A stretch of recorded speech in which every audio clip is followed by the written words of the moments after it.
Шежіре ұрпақтан қайта туу заңы. Қазақ бірін-бірі баяғыда туып бітіп, тұтасып қалғанын айтайын. Әлемді алақанында ұстап тұрған ол ақ клетка. Әлем ақ клеткадан тұрады. Бірі қатты, бірі жұмсақ. Жұмақ та, тозақ та, құрдым да осы ақ клетканың ішінде. Өмір де, тағдыр да, пешене де, ғұмыр да, ұрық пен ұрық та ақтың ішінде. Сол ұрық пен ұрықтан туасың. Сол ұрық пен ұрыққа қайтасың. Сол ұрық пен ұрықтың ішінде өмірге қайтып келудің амалын іздеп, өмірден озған барлық ата-бабамыз кезекте отыр. Өмірге қайтып келем деп отыр. Сен адал жар сүйіп, бала туғанда өзіңді, сендегі бар ақпаратты өзіңмен қосып, сол туған ұл мен қыздың болмысына салып жібересің. Демек, ұл қызың сені арқалап жүр. Асыра, қорға, қорша, шашпа.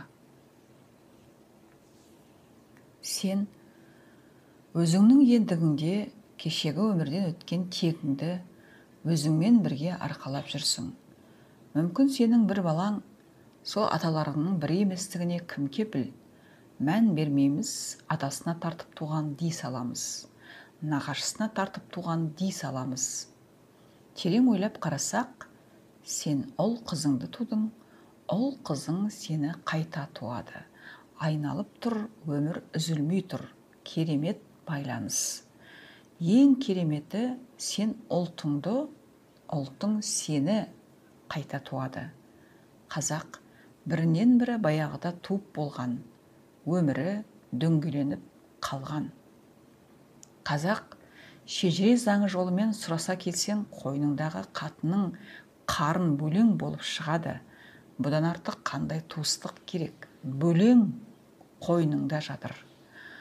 Осы туыстықтың жұмбағын қазақ шежіре жүйесін пайдаланып, аба есебін қолданып, адалдап отырып шешкен. Жалдама жатыр жандарал. Адамның басты міндеті артына ұрпақ қалдыру. Дүниеге сәби әкеліп, әке ана болғысы келмейтін адам кемде-кем. Кейде кейбіреулерге ата-ана атану бұйырмайтын сотқа айналды.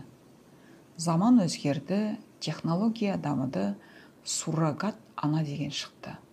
Суррогат ана деген жатырын жалға беріп, бала тауып беретіндер.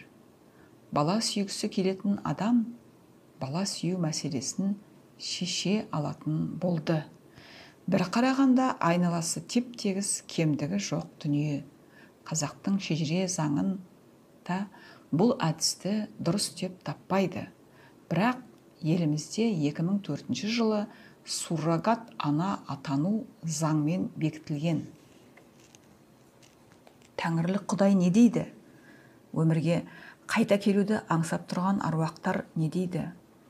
Шыр көбелек айналған өмірдің ақи жолының кесілетінін, адамның өз ұрпағынан табиғи жолмен қайта туу денінің тоқтайтын, ұрпағымыздың азып тозатынын ұққан кезде ғана бұл тәсілдің дұрыс емес екендігі анықталады. Генетика ғылымы қарқындап дамып келеді. Ол адамның белгілі бір жүйеде шежіреге тиесілі заңдылықтардың талабын бұлжытпай орындаған кезде аруақ өз ұрпағынан өмірге қайтадан адам болып келетінін көп кешікпей анықтайтын ақиқат кез келген ұлт үшін нағыз өкініш сонда басталады. Қазақ аруақ барлығын реттейтін, бірақ ол өзі қаламаған жатырдан туғысы келмейді. Зорлап туғызсаң түбіңе жетпей қоймайды. Қазақ бар жасайды, ұзамай жоқ жасайды. Ары кетсе 40 жылда қырқады. Тоқтар Бейсенбинов, Ақиқат кітабы 130-131